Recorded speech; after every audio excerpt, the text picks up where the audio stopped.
en fait. Pardon. Donc, en fait, les risques comportent des plans, mais ils peuvent également développer des thématiques sur le patrimoine, sur les produits régionaux, sur les commerces, par exemple, et les activités de pleine nature.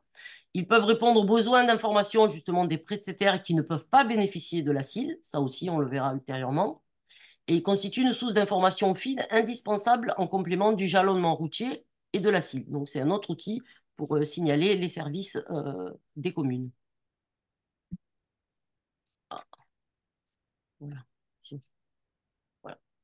Sur les territoires, donc, comme pour la CIL, on rencontre des dispositifs d'initiative communale ou intercommunale qui répondent partiellement à leur fonction d'information.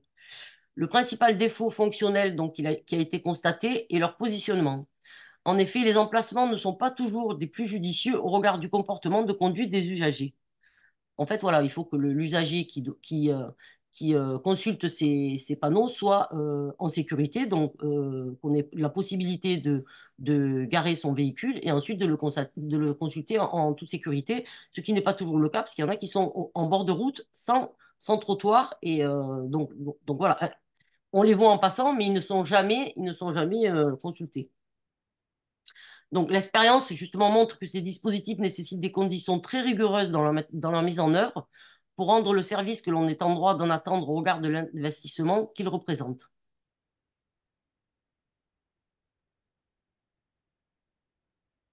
Là, ensuite, on va peut-être passer rapidement, c'est les divers dispositifs, des dispositifs pour lesquels on ne sait pas dans quelle catégorie les classer, qui sont non normés et qui existent sur le territoire, qui sont rarement de qualité et qui s'ajoutent au non-respect de la loi et la détérioration de l'image du territoire. Voilà. Donc, c'est surtout que compte tenu des dispositions qu'offre la réglementation actuelle, ces panneaux n'ont aucune raison de subsister. Voilà. Donc voilà, il y a tout un tas de divers dispositifs qui après peut-être rentrent plus dans la catégorie de la publicité de l'enseigne ou de la préenseigne.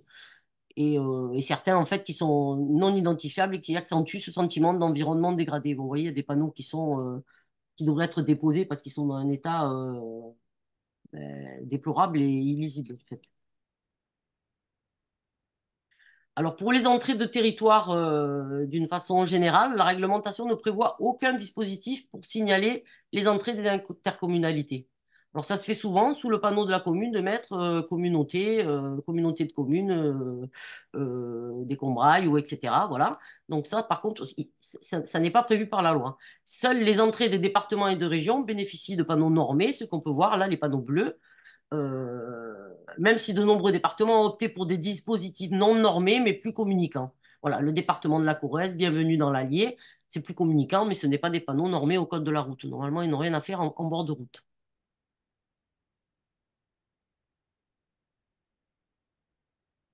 Alors, pour les entrées sur le territoire des Combrailles, donc il y a les panneaux justement du SMAD, qui, outre leur fonction de RIS, information donc sur le territoire, et de descriptif pédagogique des pôles touristiques incontournables, sont également utilisés en panneaux d'accueil. C'est ce qu'on va voir justement, c'est leur double fonction. Le fait justement qu'ils aient cette double fonction, ils peuvent être positionnés en bord de route, parce que seul le panneau, si c'était seulement un panneau de bienvenue, bon, normalement, il n'y a pas d'autorisation particulière pour ce type de panneau en bord de route départementale. Ils n'ont pas de statut particulier. Là, le fait que ils puissent être consultés pour avoir de l'information de type relais d'information de service, euh, effectivement, ils peuvent être positionnés sur les bords des routes départementales. Toutefois, leur positionnement et leur lisibilité sont très imparfaits. En fait, l'usage du recto verso est rarement compatible avec l'une des fonctions qui leur incombe, c'est-à-dire soit c'est bienvenu, soit c'est la présentation du territoire, où là, l'usager se pose et regarde une carte et prend des informations plus spécifiques. Leur efficacité donc, semble donc très relative au-delà d'un fondement réglementaire hasardeux, effectivement, pour se mettre en bord de route. OK. Donc là, il y avait... oui, bon, ça, on nous avait expliqué ensuite que les, les inscriptions puits de dôme sur la route, on se posait la question si c'était pour marquer les entrées de département, mais je crois que c'était lié au Tour de France, voilà. Donc c'est pas, on va peut-être pas y revenir tout de suite. Alors on va passer là maintenant aux entrées d'agglomération. au sens du code de la route, en fait, qui sont signalés par des panneaux normés qu'on appelle panneaux de type EB10. Et les fins d'agglomération, c'est le même panneau, mais EB20, le panneau barré. Alors, ces panneaux, en fait, dans la réglementation, doivent être exclusifs de toute autre signalisation. Or, certaines règles du code de la route qui s'appliquent à l'ensemble de l'agglomération, c'est-à-dire en général ne pas klaxonner, les limitations de vitesse et ce genre de choses que normalement on ne met pas, puisque le panneau d'entrée dans l'agglomération est censé dire que ces règles s'appliquent à partir du moment où on est dans l'agglomération. Donc tout ce qui est euh, en dehors des panneaux euh, signalant la départementale ou les panneaux de police, tout ce qui est affiché sur ce panneau-là n'est pas réglementaire. Voilà. Le seul qui est réglementaire sur cette diapo-là, c'est celui de Combronde.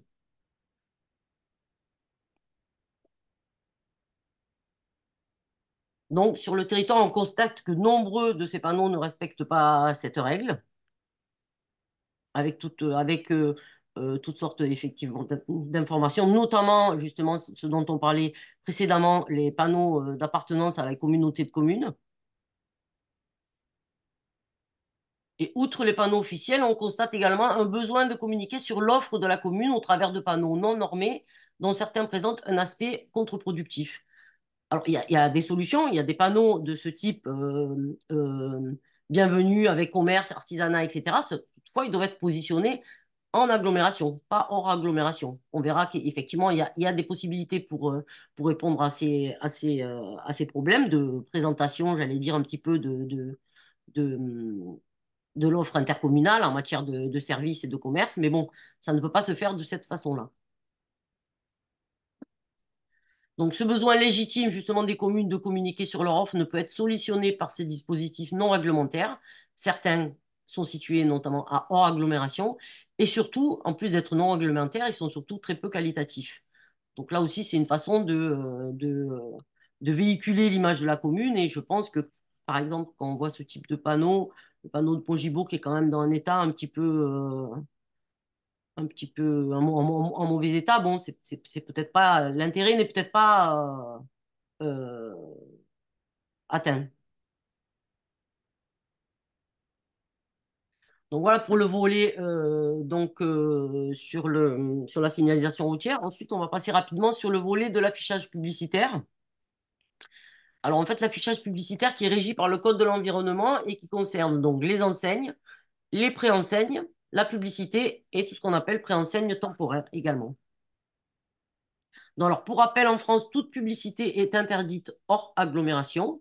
Et dans les villes de moins de 10 000 habitants, ce qui est le cas de la majorité des communes, toute publicité scellée au sol est interdite. Voilà. Donc là, également, pour les petits bonhommes, contents, pas contents, en fait, c'est sur Saint-Pardoux, par exemple, les panneaux sont mis avant le panneau d'agglomération, donc ils sont interdits puisqu'ils sont hors agglomération. Euh, pour le canoë dans les gorges de la Sioule, en fait, là, c'est parce que c'est scellé au sol et donc c'est interdit également dans les villes de moins de 10 000 habitants. Voilà. Pour le reste, effectivement, les autres panneaux, même si on peut regretter qu'il y en ait trop et que ce ne soit pas toujours très esthétique, ils sont réglementaires. Alors, les préenseignes donc, sont assimilées à de la publicité.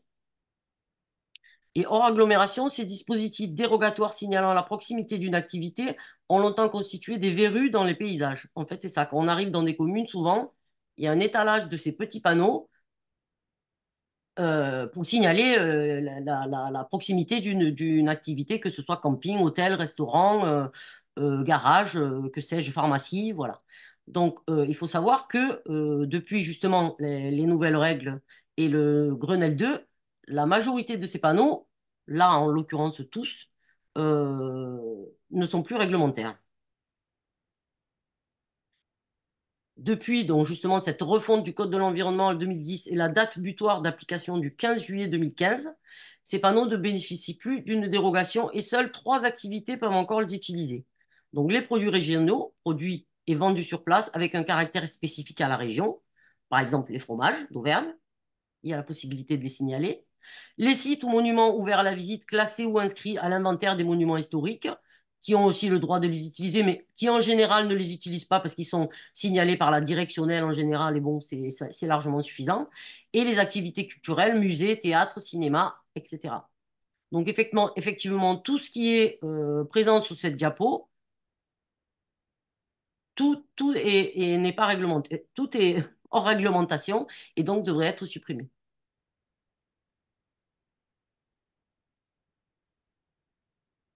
Donc, pour conclure sur la signalisation routière, donc type par type, la signalisation des combrailles appelle des remarques. La signalisation d'animation autoroutière est satisfaisante dans la mesure où elle intègre des pôles touristiques du territoire, les Combrailles et les gorges de la Sioule. Toutefois, elle présente une distribution des messages étonnante vis-à-vis des échangeurs de desserte. C'est ce qu'on avait vu.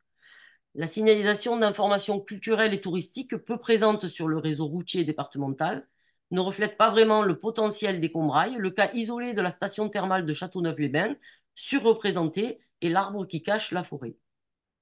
La signalisation de direction principalement départementale intègre les pôles touristiques, mais d'une façon non normée. C'est les fameux panneaux marrons. Au-delà de cet aspect probablement pas réformable à court ou moyen terme, se pose la question de la hiérarchisation indispensable de l'information touristique. L'absence de différenciation entre pôles induit un nivelage par le bas qui ne peut qu'être préjudiciable à la perception des publics. Les dispositifs de cils qui devraient constituer un maillon important de la chaîne de l'information des usagers de la route n'est visiblement pas à la hauteur de cet enjeu. Au-delà de la qualité perçue peu valorisante, une réflexion préalable avec hiérarchisation des pôles à signaler semble urgente. Les relais d'information service rencontrés sur le territoire remplissent un rôle important. Ils constituent donc le dernier maillon de la signalisation routière et l'interface avec les autres types d'informations. Une des fonctions que l'on peut attendre de ce type de panneau est une information détaillée sur les communes et notamment sur les prestataires et commerces locaux liés au tourisme qui ne peuvent pas bénéficier d'autres types de signalisation. Par ailleurs, une condition majeure au bon fonctionnement et pour un bon retour sur investissement de ces risques, c'est un positionnement rigoureux vis-à-vis du comportement de l'usager de la route. Les points d'aboutissement et leurs zones de stationnement naturelles sont donc à privilégier, ce qui est loin d'être le cas pour l'existant. Beaucoup de panneaux non réglementaires et de mauvaise qualité parsèment le territoire.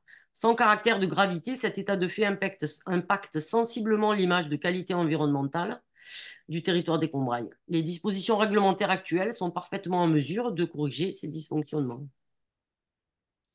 Les panneaux de type CE cités dans le diagnostic ont largement émergé à une époque où les textes sur la signalisation touristique en recommandaient l'usage, mais avant la création de la CIL, ils font donc double emploi avec ces derniers dispositifs, mais leur présence ne se justifie à l'absence de ceux-ci.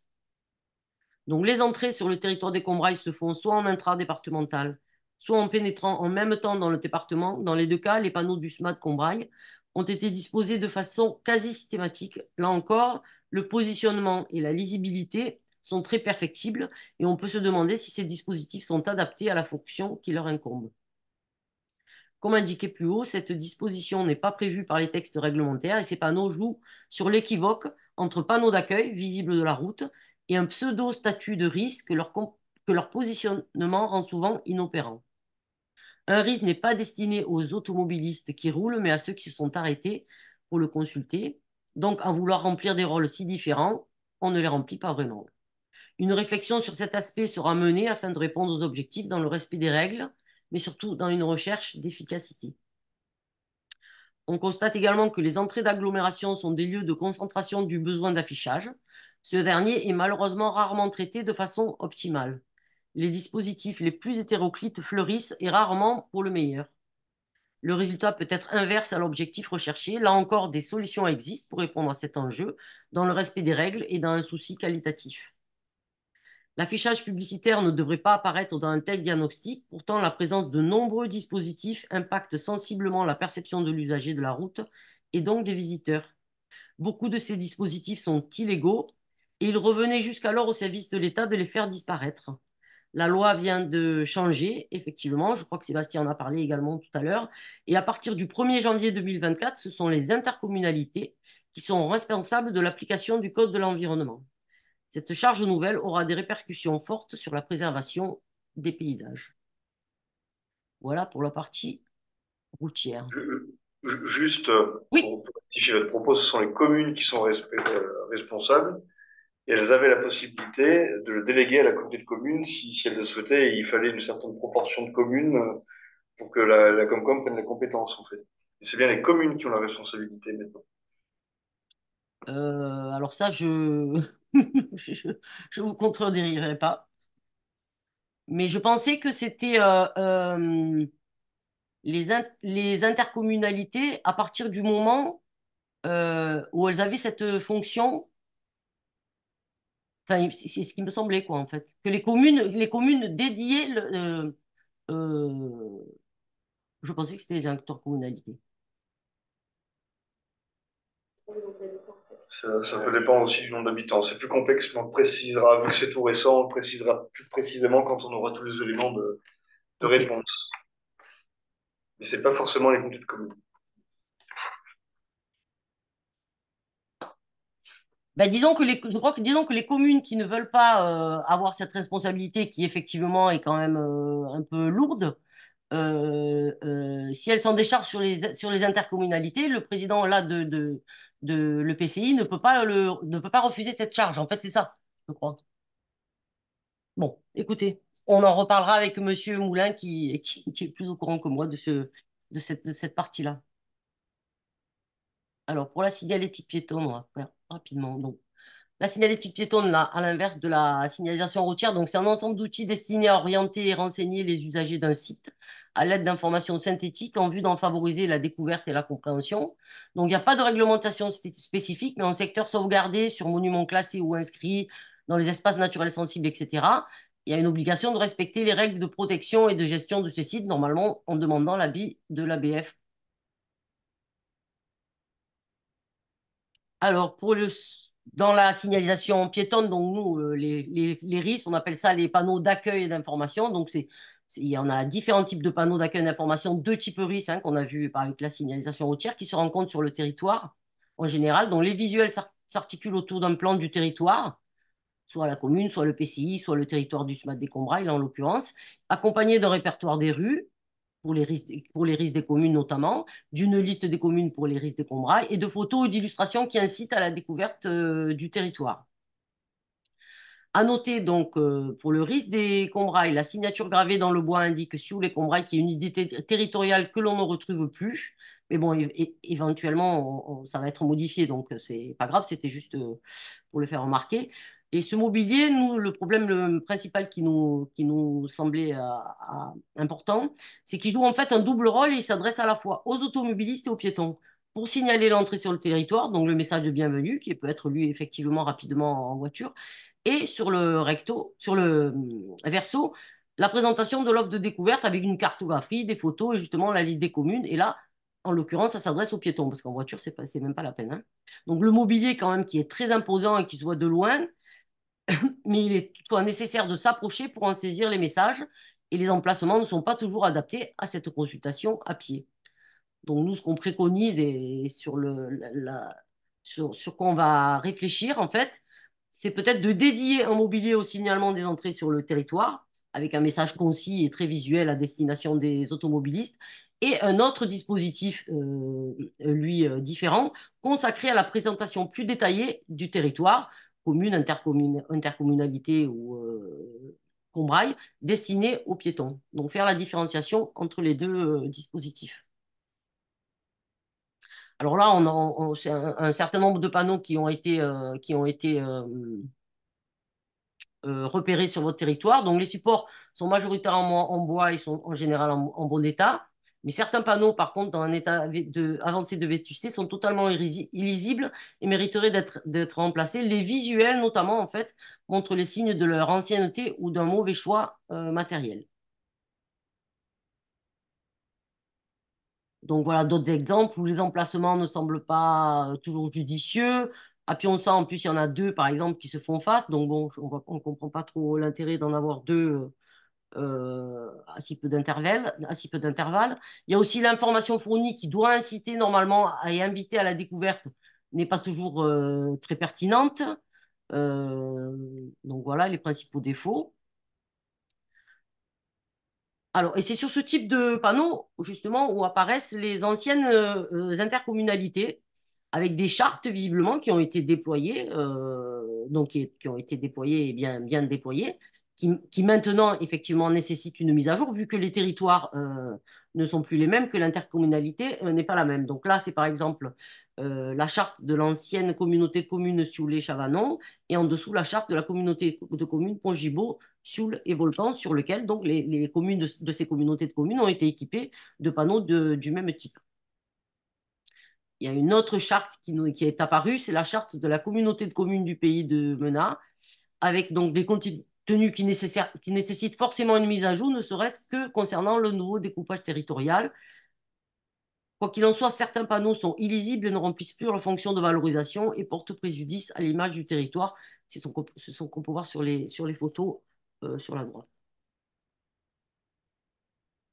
Ce type de panneau d'accueil d'information est également utilisé par diverses institutions pour présenter des activités de pleine nature, randonnée, pêche, etc., ou de découverte, ou pour informer sur un patrimoine particulier, comme on le trouve par exemple à l'entrée des gorges de la Sioule ou à l'entrée d'un site touristique aménagé. Donc, ce sont des panneaux à thématique touristique et à vocation de promotion d'activités ou de sites et qui donc participent à transmettre une image en direction des visiteurs. Il est donc très important, lors de leur conception, de veiller à l'esthétique et à l'intérêt des informations fournies, et également à la durabilité, tant au niveau du support que des messages à transmettre. En fait, il y a peut-être aussi un choix de matériaux et de process de fabrication qui n'est pas toujours à la hauteur des exigences qu'on peut attendre de ce type de panneau. Voilà, par exemple, le panneau d'accueil d'information qu'on trouve en bas de Château-Rocher.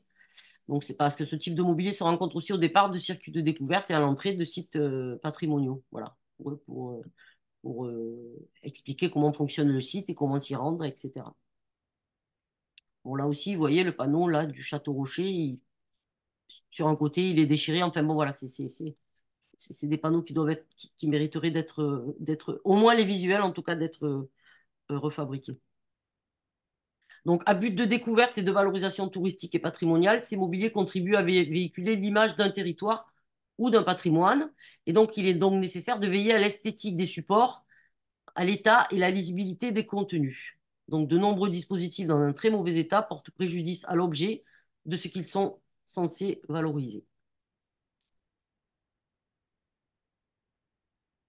Alors, pour les activités de pleine nature, bon, là, les itinéraires de randonnée sont balisés selon les préconisations de la charte de fédération de randonnée pédestre. C'est les panneaux jaunes que tout le monde est habitué à voir et qu'on reconnaît très bien. Le système fonctionne parfaitement.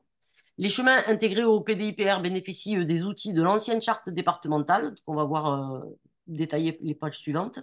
Et certains dispositifs sont également labellisés SMAD Décombraille. En dehors de ces chartes, donc, sont visibles quelques initiatives locales, donc avec certains dispositifs qui n'ont pas très bien vieilli et gagneraient à être entretenus. Et d'autres implantés en grand nombre et visuellement assez impactants peuvent s'apparenter à de la publicité. Vous voyez, tous ces rendez-vous à Sioule, Loisirs, le pont de Menat, ça peut être apparenté à de la publicité. Canoë Via Ferrata sur la Sioule, en plus, qui vient se positionner sur un panneau d'information sur les gorges de la Sioule. Et effectivement, ça peut être aussi assimilé à de la publicité. Alors là, ce dont on parlait, ce dont je parlais là il y a l'instant, c'est l'ancienne charte signalétique de randonnée du département, avec donc des préconisations graphiques et techniques pour chacun des dispositifs de la gamme et qui a été largement appliqué sur les territoires. Donc, il y avait différents dispositifs. Il y avait des dispositifs au départ des panneaux de randonnée, des dispositifs donc de balisage, ensuite des dispositifs de valorisation du patrimoine sous forme de pupitres et des RIS également d'information qui présentaient l'ensemble du réseau de randonnée et des activités de nature. Alors toutefois, une nouvelle charte départementale pour la signalétique de randonnée a été créée en 2023. Et dans le cadre de cette nouvelle charte, les panneaux de départ de sentiers inscrits au PDIPR seront remplacés par le conseil départemental courant 2024 et 2025. Toutefois, ce ne sont que les panneaux de départ de sentiers. Donc, on se posait la question, effectivement, de ce qu'il adviendra des autres panneaux, c'est-à-dire des RIS consacrés à la randonnée et des panneaux de valorisation qui étaient également implantés sur les différents sentiers de randonnée. Parce qu'en fait, cette nouvelle charte ne prévoit que les départs de randonnée. Alors, pour ce qui est de la valorisation et de l'interprétation des patrimoines, on retrouve là encore le mobilier donc, du SMAD, là traité pour valoriser le patrimoine. C'est le mobilier identique à ceux des panneaux d'accueil et d'information, mais là qui est consacré à un patrimoine particulier, tel le château de Chazeron ou le patrimoine de la ville de Messé ou le viaduc des Fades. Donc d'ailleurs, sur le dialogue du FAD, il y a trois dispositifs différents. Il y a ce dispositif-là. Il y a un autre dispositif, je pense, qui est issu de EDF, puisqu'on a retrouvé ce genre de signalétique également sur Saint-Gervais sur un, sur un, sur un dispositif EDF. Et ensuite, il existe aussi une visio audio guidée qui a été réalisée par l'association Tioul et Patrimoine. Donc voilà, là, il y a une superposition un petit peu de dispositifs. Il y a une autre charte qui a été, qui est présente sur le territoire, c'est la charte graphique du label Route et Ville d'eau qui a été appliquée pour la commune de Châteauneuf-les-Bains, donc qui prévoit justement les totems d'entrée de commune qu'on a vus et ensuite toute une gamme de panneaux de valorisation. Alors en fait, ce qu'on a remarqué sur le territoire, c'est que peu de sites sont équipés de signalétique de valorisation sur l'ensemble du territoire, hein, et que les dispositifs existants ne sont pas toujours en très bon état. Cet état de fait est sans doute dû à leur ancienneté, mais également au choix des matériaux de réalisation et au manque d'entretien. Là aussi, si on va travailler sur la... c'est ça, excusez-moi, je sais pas pourquoi il y a ça qui vient là.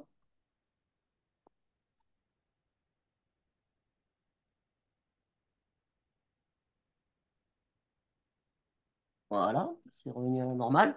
Si on travaille, quand on va travailler donc sur une charte avec une gamme mobilière, on va porter un soin particulier justement à la définition technique, au choix des matériaux, effectivement pour essayer d'avoir une durabilité dans le temps qui soit maximale, en sachant également que la signalétique, c'est comme tout le reste, c'est fait pour durer, mais c'est aussi fait pour évoluer.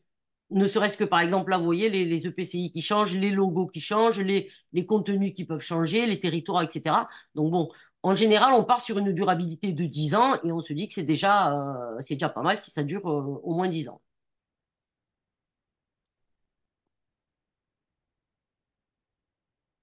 Voilà, encore d'autres exemples où le choix des matériaux et des procédures de fabrication peu pérennes, associés également au manque d'entretien, parce que bon, il y a aussi des possibilités d'entretien des mobiliers, peuvent être préjudiciables à la qualité des mobiliers et par là même à donner une image négative du site ou du patrimoine concerné.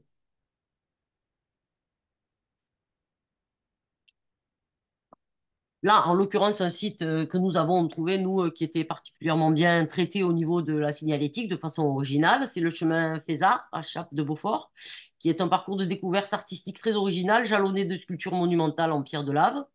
Le site est magnifique et la signalétique en pierre de lave gravée parfaitement intégrée à l'environnement, contrairement aux panneaux promotionnels de la ferme pédagogique. On n'a pas bien compris ce qu'ils faisaient au milieu du site, mais bon, ça voilà, c'était juste une remarque. Euh, je crois quand même qu'il y avait eu des retours par rapport à l'utilisation de ce site avec des personnes qui trouvaient que ça manquait peut-être un peu de balisage directionnel, qui se perdait. Bon, nous, on s'est pas perdu, mais bon, voilà, peut-être à considérer aussi le balisage de ce sentier. Un autre exemple de signalétique récente et de système signalétique récent qui fonctionne tout à fait bien et qui est esthétiquement très intéressant. C'est la signalétique qui a été mise en place au bourg de Tadena. Donc, c'est vraiment, voilà, pour nous, c'est un exemple de réussite de signalétique de valorisation et d'interprétation avec une gamme complète, accueil et information, valorisation, direction et des matériaux de qualité, un design contemporain et un graphisme et des contenus donc, qui sont adaptés à l'objet qui sont censés valoriser.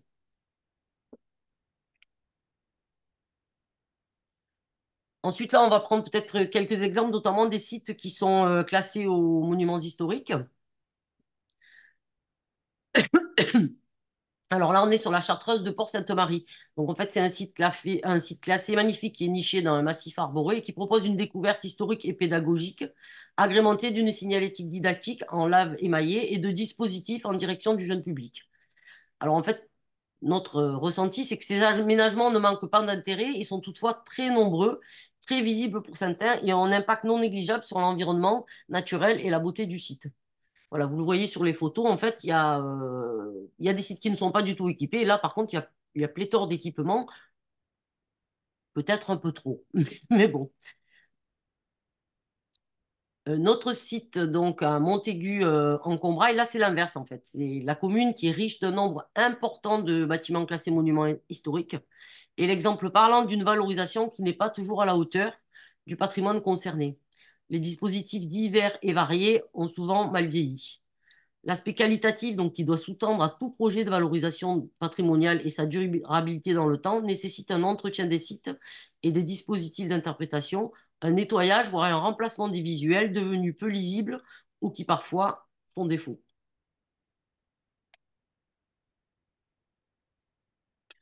Deux autres sites classés, l'abbaye de Menat et le château de Pionça, donc, qui sont peu ou pas valorisés in situ et qui sont symptomatiques justement d'un riche potentiel de valorisation et d'interprétation qui est aujourd'hui, on trouve, nous, sous-exploité.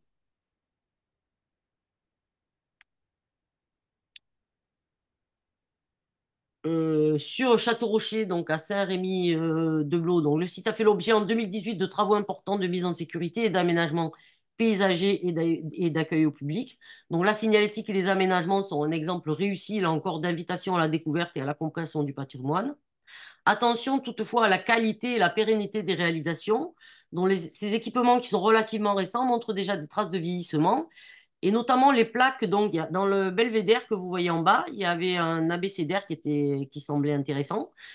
Toutefois, de nombreuses plaques de cet abécédaire ont déjà disparu. Vous le voyez sur les photos, sur les photos du bas. Donc, ces plaques ont disparu et n'ont pas été remplacées, ce qui est dommage. Voilà. Bon, c'est surtout que c'est assez récent.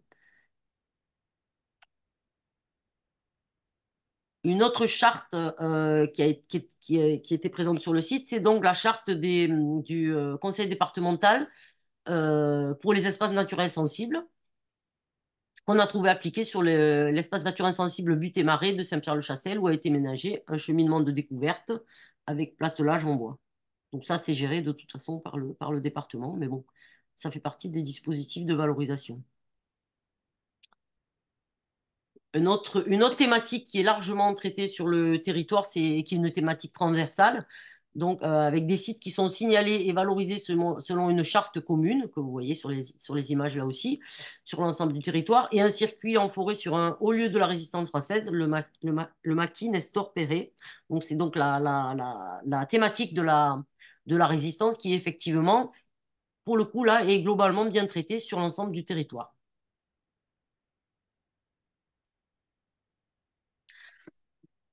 Ensuite, il y avait la problématique des belvédères qu'on nous avait demandé de considérer plus particulièrement. Alors en fait, le territoire en plus se prête particulièrement bien à la valorisation par les panoramas et les belvédères. Donc les nombreux belvédères offrent des vues époustouflantes sur des paysages magnifiques. Certains d'entre eux sont équipés de dispositifs de lecture du paysage. Souvent, on l'avait maillé, on le verra un peu plus tard. Et d'autres proposent des vues sans explication ni dispositif de compréhension du paysage. Donc, il nous semblait intéressant, nous, de réfléchir à un dispositif qui permettrait de lier entre ces points de vue par une thématique commune, voire, je ne sais pas, une route des belvédères ou une route des points de vue, de les rendre plus attractifs et plus visibles, et peut-être de proposer systématiquement une lecture du paysage pour ceux qui en sont dépourvus ou des explications. C'est pas obligatoirement une table d'orientation en l'œil maillé, ça peut être autre chose, mais bon, effectivement, de proposer peut-être des éléments de compréhension, en tout cas, de ces sites qui sont particulièrement intéressants sur le territoire. Donc là, on va en voir quelques exemples. Donc celui à la Belvédère de la chapelle Montagnère à Gouttière, avec un pupitre en lave émaillé, de lecture du paysage et de valorisation aussi de la commune. au belvédère de Nawara, donc à Mena. Donc c'est le panneau d'accueil d'information qui est en très mauvais état, en bas du belvédère. Et ensuite, quand on arrive en haut du belvédère, où la vue est alors mais splendide, les pupilles d'interprétation, en fait, ont disparu. Alors, il en restait juste les montants. Donc, mais je crois savoir qu'on a eu un retour et qui sont en cours de réfection et de voilà. Mais sinon, sur le belvédère, là maintenant, il n'y a plus aucune information concernant la lecture du paysage. Au château de Montaigu, on l'a vu tout à l'heure, donc au belvédère, la table de lecture du paysage, par contre, elle est totalement illisible et nécessite d'être modifiée.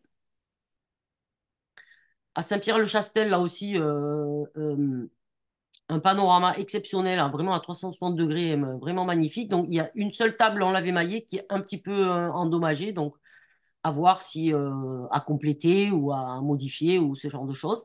Et ensuite, on termine par le belvédère de Château-Rocher, donc belvédère en bois, équipé d'une échelle aménagée et qui offre une vue là aussi à couper le souffle sur la Sioule, le méandre de Rochecol, les forêts, les champs agricoles, etc.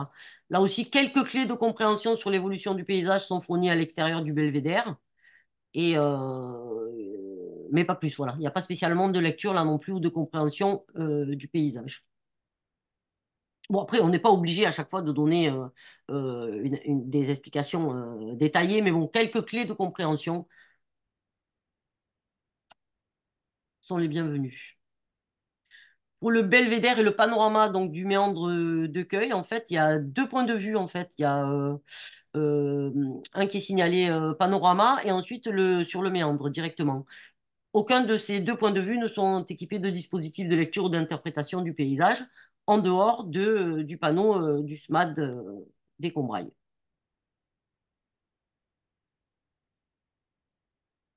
Pour terminer, donc c'est tout ce qui est guidage, hein, en dehors du guidage de randonnée, etc. C'est tout ce qui est guidage piéton sur les sentiers de découverte ou à l'intérieur des communes.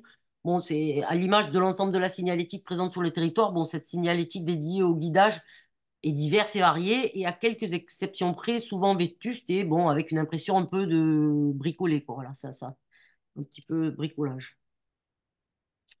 Certains panneaux de guidage, en plus à destination des piétons, reprennent le formalisme des panneaux touristiques routiers sur fond marron. D'autres sont des déclinaisons piétonnes de la cile routière, donc là aussi, ça contribue à créer un peu de confusion avec ce qui est piéton et ce qui est routier, qui ne devrait pas se ressembler, en tout cas pas se confondre. Donc, pour conclure, sur l'état général, donc tout type confondu, en fait, les dispositifs apparaissent souvent vétustes et ne contribuent pas à véhiculer une image positive du territoire. L'impression générale est celle d'un vieillissement, parfois d'un abandon des dispositifs, pour partie dû à leur ancienneté, au manque d'entretien et de mise à jour des informations, mais également au choix des matériaux. Le bois est largement répandu pour la réalisation des supports en tant que ressource locale. Il pourrait toutefois être utilisé pour réaliser des équipements plus valorisants, conçus pour transmettre non seulement un message, mais également une image de marque. Les visuels ont trop souvent été réalisés en utilisant des technologies peu onéreuses, mais absolument pas pérennes, de type impression numérique, et nombre de visuels sont actuellement illisibles. De plus, le climat local, plutôt humide, contribue largement au vieillissement prématuré des mobiliers. Cet élément devra être pris en compte lors de la conception de la gamme du SMAD. Les choix techniques devront intégrer les exigences en matière de pérennité des équipements et de durabilité des messages, et en favorisant donc des solutions techniques intégrant des mises à jour ou des remplacements bénéficiant de garanties contractuelles en termes de durabilité. Pour ce qui est de la valorisation des patrimoines, le constat a été fait que le patrimoine naturel ou bâti demeure sous-exploité du point de vue de cette valorisation in situ afin de favoriser son appréhension et sa découverte. Un manque d'homogénéité ressort également avec des initiatives souvent communales portées par des associations qui ont le mérite d'agir pour le patrimoine mais qui souffrent d'un certain amateurisme en matière de schéma directeur et de qualité de mobilier. Donc, de la même façon dont les moyens ont été mis en commun pour le développement touristique du territoire via le SMAD des Combrailles, l'Office de tourisme et la création de la marque Combrailles Auvergne, il serait souhaitable que la future charte signalétique, et notamment la gamme piétonne, devienne la référence pour remplacer au fur et à mesure les dispositifs vétustes et équiper les projets futurs de valorisation. Voilà, j'ai terminé. Et c'est la prochaine étape, donc, qu'on verra bien prochainement, avec des préconisations stratégiques qui seront faites et des typologies et un plan d'implantation. Je ne sais pas si vous avez des questions. Bien. Merci Madame Terrassi. Oui. Vous avez eu un rôle pas facile ce soir, hein. Non, non, c'est, Parce écoute, que vous avez déjà dû remplacer Monsieur Moulin. oui, Mais vous avez surtout dû vous faire l'avocat du diable et c'est jamais agréable pour des élus alors non pas de recevoir des leçons, mais de voir des choses qui ne vont pas sur nos communes. Et vous avez raison de nous le dire, parce qu'on passe devant tous les jours, nous, et on est un peu embué par nos habitudes et il y a des choses qu'on ne voit pas. Et ce qu'on a vu ce soir en photo le long de votre diaporama, c'est que il y a des choses qui ne vont pas, il y a des choses qui peuvent être résolues facilement. Quand vous nous parlez de signalisation obsolète, eh ben, il est très facile pour les collectivités de l'enlever, cette signalisation, qu'elle soit publique ou privée d'ailleurs, hein, parce que si on a des supermarchés qui n'existent plus ou des commerces qui n'existent plus, il n'y a pas de raison que la collectivité n'enlève pas ce panneau. Mais on voit que l'image qui est donnée du territoire à travers la signalétique est une image, alors, je ne veux pas dire déplorable, mais qui peut être nettement améliorée. Sébastien le disait tout à l'heure, on a plus de 50% des panneaux qui sont obsolètes sur le territoire. Donc ça veut dire que même au-delà de l'information qu'on donne, ça veut dire qu'on peut améliorer les choses d'un point de vue visuel d'au moins 50%. Voilà, je vais pas être plus long, je vais laisser la parole à la salle parce que je pense qu'il y a des questions. Et donc s'il y a une demande de prise de parole ou non,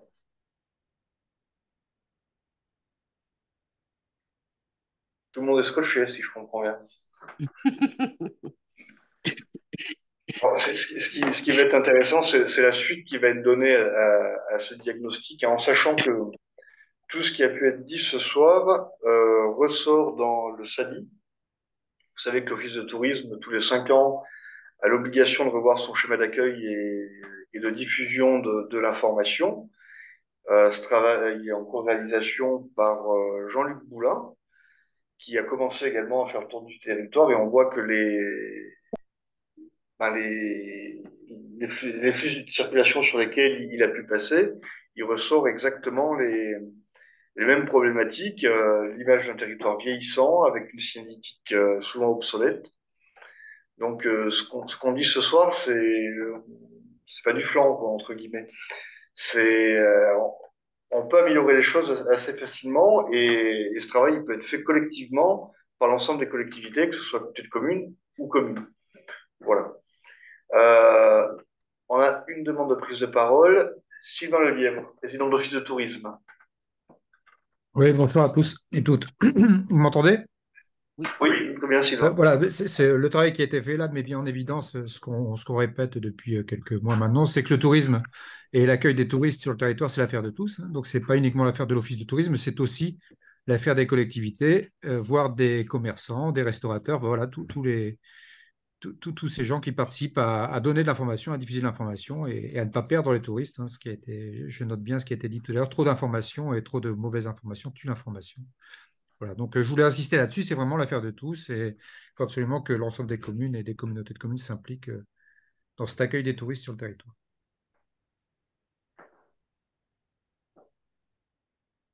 Est-ce qu'il y a des personnes qui veulent rebondir sur ces propos?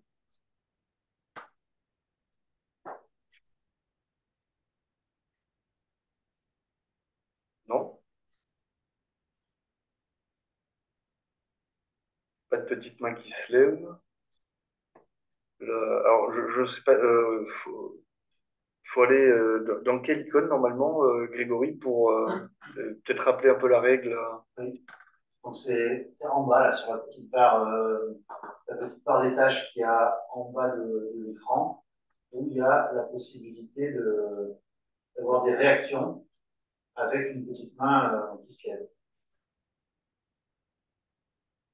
C'est assez facile à voir. je vois pas, hein. Toujours pas de demande de parole, donc ça veut dire qu'on a tout dit, hein. On n'a pas tout à fait tout dit parce que ces différents diagnostics vont être suivis, j'allais dire, d'actions concrètes. On a parlé de la cinétique départementale. Il y a déjà un travail qui est en cours avec le département de façon à améliorer les choses. Et on voit qu'il y a du travail. Je sais pas si vous avez donné l'exemple de l'A89 avec la sortie, la vallée de la Sioule qui fait sortir à Pont-Gibaud. Et on arrive à Pont-Gibaud, on peut chercher la vallée de la Sioule, elle n'est plus du tout indiquée. Donc Mm. ça, c'est des choses que le département peut résoudre assez facilement si on l'aide et si on l'accompagne dans ces démarches-là. Après, donc ce diagnostic va également nous amener à la diffusion d'un catalogue où vous aurez donc toutes les notices à la fois réglementaires et également des préconisations qui peuvent être faites, mais surtout un catalogue de signalisation qui sera à disposition des collectivités si vous souhaitez renouveler des panneaux touristiques, des panneaux directionnels, que ce soit de direction routière ou de direction piétonne. On va essayer d'être sur un schéma assez large. Alors, je vois qu'on a une deuxième prise de parole. Gérard Renaud. Bonjour Gérard. On ne t'entend pas. Gérard, on ne t'entend pas.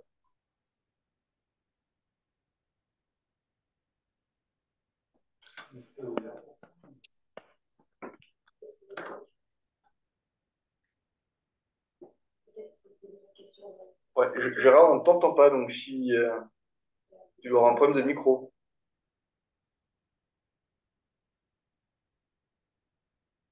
Pas de Gérard. On a une troisième demande de parole. Frédéric Sabi. Oui, bonsoir tout le monde, vous m'entendez? Oui. Oui. J'ai juste une petite question moi, sur les matériaux de la signalétique qu'on retiendra. J'espère qu'on va s'orienter vers des matériaux durables déjà. Bon, je pense que ça a été écrit, ça a été dit, mais est-ce qu'on va favoriser des filières locales? Voilà. Je peux répondre. Alors, on peut, si vous voulez, dans la définition des mobiliers, favoriser telle essence de bois ou ce genre de choses qui peuvent être des filières locales. Mais après, de toute façon, en général, ces marchés, c'est des marchés publics de réalisation et on ne peut pas favoriser qui que ce soit, hein. Alors, pour compléter Mais votre voilà, oui. réponse, Madame Terrassi, Oui. euh, parce que le but de tout ça aussi, c'est qu'on arrive à pouvoir faire un appel d'offres, j'allais dire groupé. Et dans l'appel d'offres, et selon enfin, et vous l'avez souligné que il y avait déjà beaucoup de panneaux en bois, donc je pense que s'il y a une chose en termes de matériaux qui caractérise les Combrailles, c'est bien le bois. Et il me semble que dans les appels d'offres aujourd'hui, on peut tout à fait faire valoir une clause pour que le bois soit pris localement, soit PESC avec un certain nombre de qualités, etc. Donc, si on va essayer d'aller vers ça, en sachant qu'on a également sur le territoire des producteurs de bois traités, de mobilier urbain en bois. Donc, je pense que même localement, on doit pouvoir arriver à faire des choses qui viennent de chez nous. Euh, Excusez-moi, oui. Je peux répondre à ça? Oui. Oui. En fait, non, mais c'est justement pour la suite de la mission, puisqu'on on n'a pas encore réfléchi aux matériaux, hein, mais bon, on est sur la typologie de mobilier. Mais donc, il faudrait qu'on prenne en compte, donc, il faudrait enfin, ce qui vous intéresserait, c'est qu'on parte sur parce que nous, si vous voulez, on va faire différentes propositions, mais si vous voulez qu'on parte sur du bois, voilà, c'est peut-être bien de le dire tout de suite, quoi. Et tel type de bois. Il faut Et qu'on oui. reste sur quelque chose qui représente le territoire. Et aujourd'hui, ce qui fait vivre les Combrailles, ce qui représente les Combrailles en termes de matériaux, c'est tous les produits issus de la forêt. Donc, D'accord. avec un pôle de sillage important. Alors, il y a la forêt et on a également la partie, j'allais dire, métallurgique qui peut être prise en considération dans le mobilier, on a aussi Aubert et Duval qui, à quelque part, représente également les Combrailles. Donc, ça peut être un mix. Oui. Oui, Laurent Dumas. Oui, par rapport à ce qui est dit, enfin, je trouve que c'est assez intéressant parce que c'est comme l'a dit Maurice, hein, on est sur le territoire, on ne voit pas forcément. L'année dernière, moi j'étais en Corse, ça m'avait choqué de voir qu'il n'y avait pas forcément de nouvelle signalétique. Je me disais, bon, bah, on améliore les choses chez nous, mais je ne pensais pas qu'on était à ce stade de diversité un peu partout parce que voilà, on est tous les jours sur le terrain et ça fait des années en gros que certains panneaux on les voit et ils ne nous choquent pas tous. Ce que je voudrais dire, c'est que au-delà d'un catalogue, moi je pense qu'il faudrait qu'on cadre plus les choses, peut-être avoir un cahier des charges qui soit validé à l'échelle du SMAC, c'est-à-dire que quand on a des choses à faire, on puisse s'appuyer sur un cahier des charges. Parce que quand on reçoit des prestataires, ben, pour nous, c'est eux les professionnels. C'est-à-dire que moi, en tant que médecin aîné, quand je demande un panneau, ben, c'est vrai que je ne me préoccupe pas s'il est blanc, s'il est marron, ou ça, puisque je m'adresse à un professionnel et j'attends qu'il me donne un prix et un panneau qui correspondent un peu à nos attentes. Et c'est vrai qu'on voit que, bah, à travers ce que vous avez dit, bah, ça ne correspond pas à ce qu'on peut attendre, surtout à une réglementation qui est en cours. Je pense que ça, il faut qu'on cadre un peu plus. Et puis après, pour enlever les panneaux, je pense qu'il faut qu'on fasse comment ça s'était fait quand on avait enlevé les épaves à l'échelle du SMAD. Il faut qu'on cadre les choses en disant voilà, il y aura une période pour enlever les panneaux parce qu'autrement, dans 10 ans, on aura encore des panneaux. Je suis d'accord, Laurent. Parce que voilà, on est pris, on a ça, et on dit ah oui, bon, ça on le fera en fin d'année, on fera si fin d'année passera, et on sera là. Et que si on cadre un peu les choses, peut-être qu'en fin d'année, on aura peut-être un peu de D'accord. Alors, sur la question du cahier des charges, en fait, dans l'étude est bien prévu une charte signalétique, ce que j'appelle le cahier des charges. En fait, c'est une charte et c'est bien prévu c'est bien prévu dans l'étude. C'est prévu dans l'étude. L'idée, c'est d'avoir des gabarits, mais aussi d'avoir une certaine forme et qu'il y ait une cohérence, qu'on arrive à de la cohérence au bout d'un certain temps. On ne va pas le faire en un an, ça. Voilà. Mais effectivement, quand vous avez un projet de signalétique, vous ayez un cadre dans lequel le prestataire doit se caler. Et qui s'identifier au territoire. Absolument. Les cambrailles. Alors, on avait Gérard Renaud qui demandait la parole. Ouais. Gérard? Vous n'avez pas l'air de chansonner, mais il m'a envoyé cette question. Alors, il m'a envoyé par SMS. Alors, ma question était de savoir, peut-on intégrer la signalétique des fermes en vente directe? Ben, en soi, il y a, enfin, dès l'instant qui respecte la charte signalétique et propos. Et il a bien été précisé, il me semble, par Madame Terrassi, que la signalétique des produits locaux était autorisée en vente de route, c'est ça? Ah, quand on parlait des préenseignes, oui. Oui. Mhm.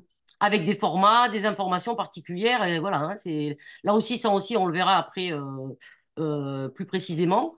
Et pourquoi pas, effectivement, faire un modèle comme avec le reste des mobiliers de signalétique, faire un modèle charté SMAD avec justement le bon format, les bonnes informations. Normalement, c'est juste le nom, une direction mais Alors, donc, effectivement, oui. c'est pas charté SMAD, c'est charté Combraille-Auvergne. Oui, Combraille-Auvergne, Voilà. oui. C'est vrai, oui. Tout à fait. Philippe Arnaud, commune de You. Philippe.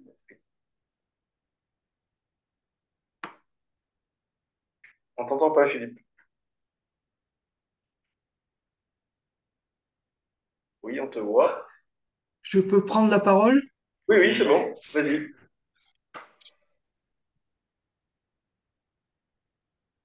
On t'écoute. Ah, tu dois plus avoir son, tu nous entends pas là.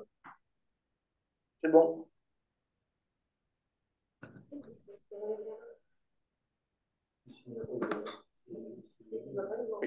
Philippe, t'as plus de son. Tu nous entends pas.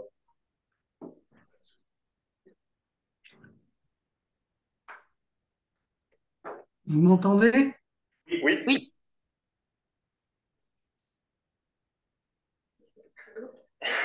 On fait des C'est bien message. Oui, on t'entend. Mais lui, il n'entendra pas la réponse, du coup. La...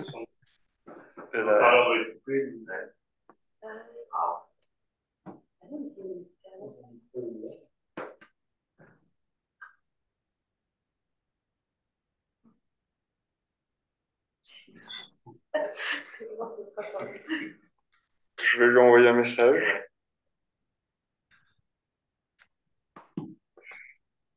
Bon. On va peut-être voir s'il y a d'autres questions entre-temps, parce que Philippe ne nous entend pas a priori.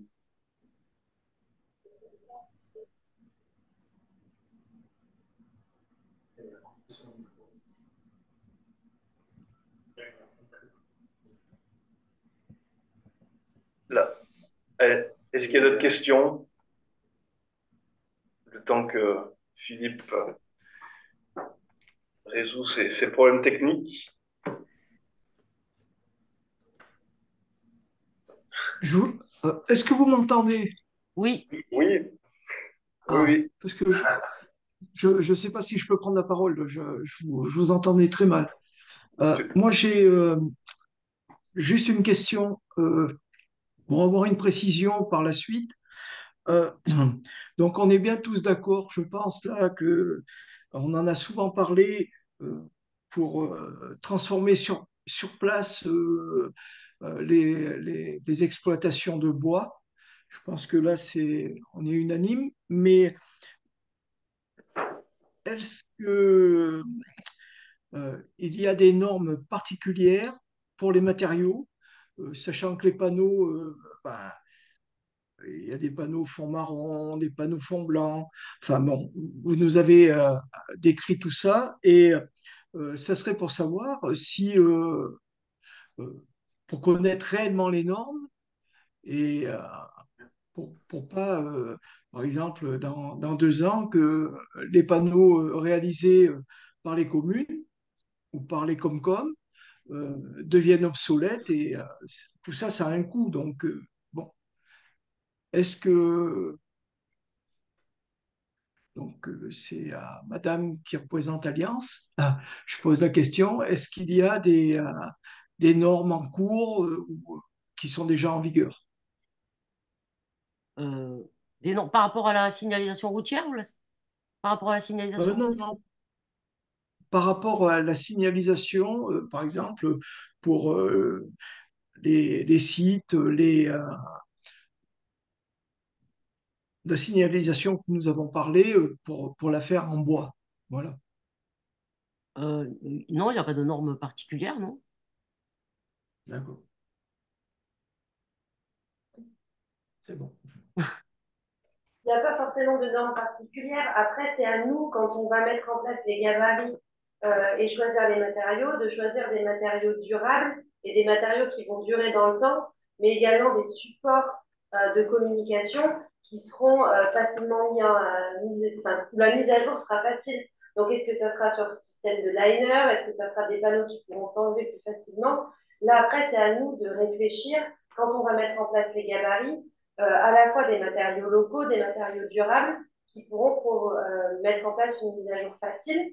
Et ensuite, par rapport aux normes, alors les normes de matériaux, il n'y en a pas forcément pour la signalétique piétonne. Par contre, pour la signalétique routière, vous avez des normes spécifiques, des matériaux à respecter, des tailles de caractère, etc. C'est ce qu'on expliquait, enfin, c'est ce que Valérie Ferrazzi expliquait au début, les panneaux H32, H31, etc.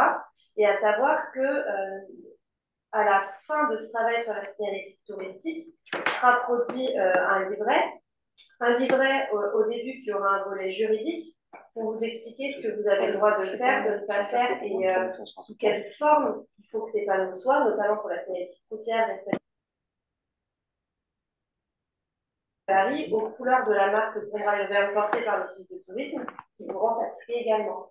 Et vous aurez vraiment tout ça à la fin du travail.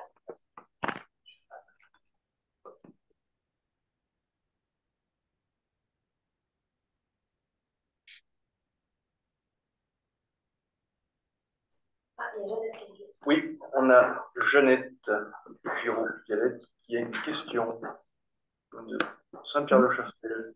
Voilà, bonsoir. Enfin, j'ai bien compris que tous les panneaux obsolètes eh bien, allaient être enlevés, c'est normal, et allaient être remplacés. Mais les beaux panneaux, les panneaux qui sont récents et tout, qu'est-ce qu'il va en advenir, étant donné que justement, ils ne sont pas tous sur le même format. Alors, j'ai ça. Et puis ensuite, les communes qui sont sur plusieurs types de signalétique. Par exemple, le président Chauvin a dit que l'UNESCO allait mettre des panneaux. Est-ce que vous avez un rapprochement avec? Comment allez-vous faire? Alors là, pour le coup, je pense que Mme Terrassi sera plus à même que moi de répondre parce que je crois même que c'est vous qui vous occupez de la Oui. signalétique sur la partie UNESCO. En fait, notre cabinet est associé à Jérôme Moulin Consultant. On travaille sur la charte, l'étude signalétique pour le site UNESCO.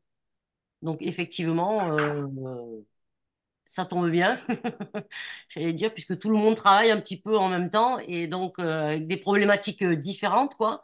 Mais effectivement, il y a un certain nombre de communes, trois en fait, hein, des Combrailles qui sont concernées, donc Saint-Pierre-le-Chastel. Et effectivement, on réfléchit à comment matérialiser l'appartenance et s'identifier également au site UNESCO. Donc, ça, ce sera, j'allais dire, comme les études sont menées presque en parallèle, bon, bah, c'est quelque chose qu'on a déjà envisagé, quoi. Voilà. Et ensuite, vous, quand vous avez posé aussi une question par rapport aux panneaux qui étaient en bon état, effectivement, ceux qui sont en bon état, il y a aucun souci pour les conserver, hein, j'allais dire, il y a pas de. On les remplacera une fois qu'ils sont obsolètes. J'allais dire, en général, la seule remarque qu'on fait, c'est que, euh, parce que souvent, ça nous arrive effectivement quand il y a une nouvelle signalétique, on met en place la nouvelle signalétique, par exemple Novoris, mais on oublie d'enlever les anciennes.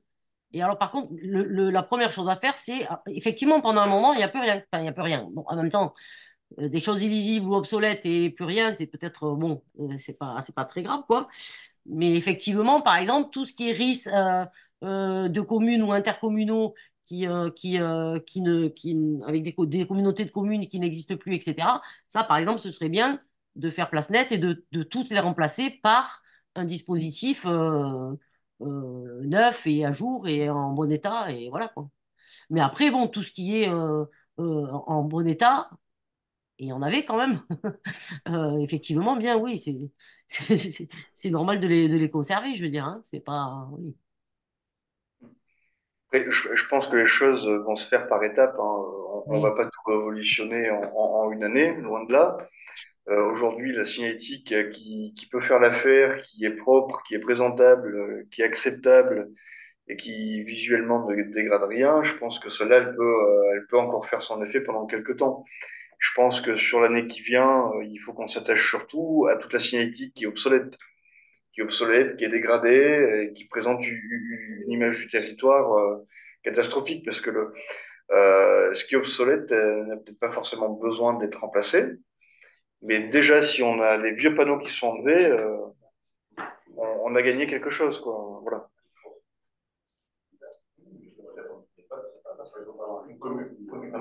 Après, voilà, je trouve que la proposition de Laurent sur une période lancer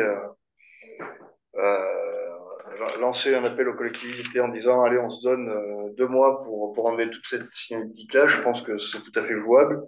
On a tous des services.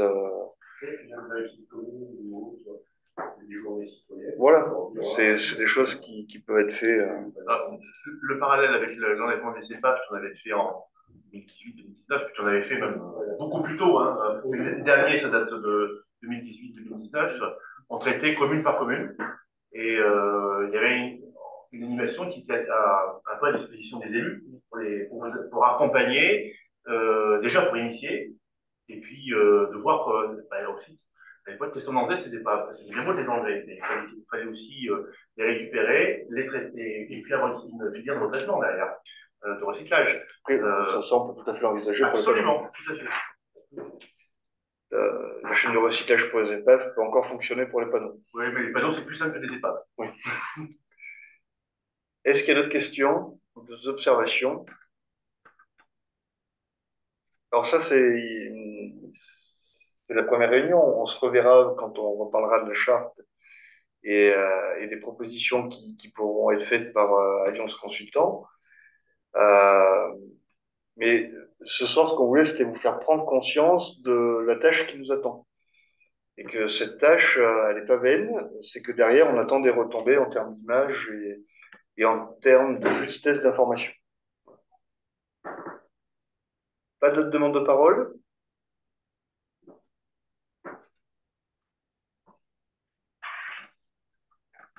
Bien, écoutez, on va vous laisser aller dîner. On va vous remercier toutes et tous de votre présence, remercier Madame Terrazi de sa présence, souhaiter un prompt rétablissement à Monsieur Moulin qui ne pouvait pas être là ce soir, voilà. Et on vous dit à toutes et à tous à très bientôt pour de nouvelles aventures, voilà. Bonne soirée à tous, merci. Bonne soirée, au revoir.